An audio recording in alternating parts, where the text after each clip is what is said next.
bacteria that could help combat soil pollution. Original story from Cornell University. Cornell researchers have found a new species of soil bacteria, which they named in memory of the Cornell professor who first discovered it, that is particularly adept at breaking down organic matter, including the cancer-causing chemicals that are released when coal, gas, oil and refuse are burned. Microbes have been here since life began, almost 4 billion years. They created the system that we live in, and they sustain it, said Dan Buckley, professor of microbial ecology in the section of soil and crop sciences in the School of Integrative Plant Science.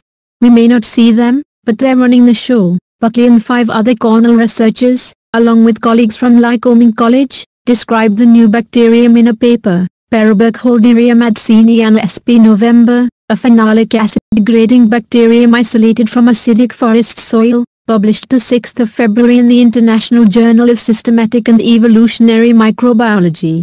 The new bacteria, madseniana, is named to honor the late Gene Madsen, the microbiology professor who started the research. He died in 2017, before he could confirm the discovery. All plants and animals, including humans, host a collection of friendly bacteria that help us digest food and fight infection.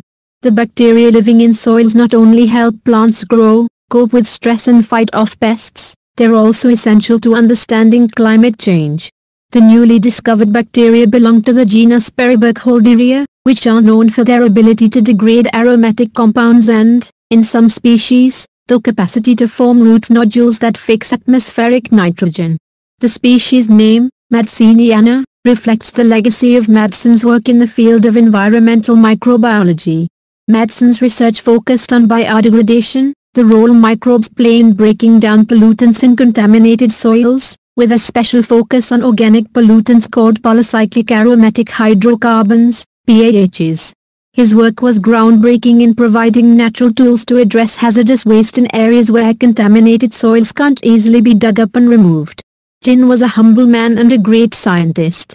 I am so happy to see his legacy live on in this way, said Esther Ranjit, professor and chair of the Department of Microbiology. It's so apt that a bacterium with these traits would be named after this remarkable environmental microbiologist. I think Gene must be smiling. The work started in a Cornell experimental forest on Turkey Hill, a natural area stewarded by Cornell Botanic Gardens. Madsen isolated the new bacteria from the forest soil. Buckley's team brought the project to completion. The first step was sequencing the bacterium's ribosomal RNA genes, which provided genetic evidence that madseniana was a unique species. In studying the new bacteria, the researchers noticed that madseniana is especially adept at breaking down aromatic hydrocarbons, which make up lignin, a major component of plant biomass and soil organic matter. Aromatic hydrocarbons are also found in toxic power pollution. This means that the newly identified bacteria could be a candidate for biodegradation research and an important player in the soil carbon cycle.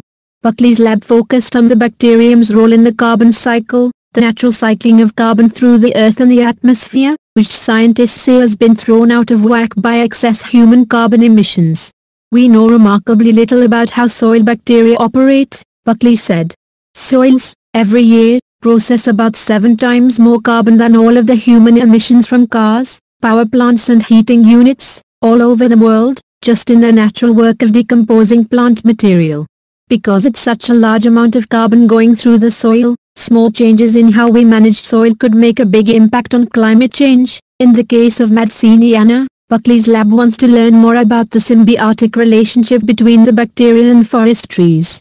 Initial research suggests that trees feed carbon to the bacteria, and in turn the bacteria degrade soil organic matter, thereby releasing nutrients such as nitrogen and phosphorus for the trees.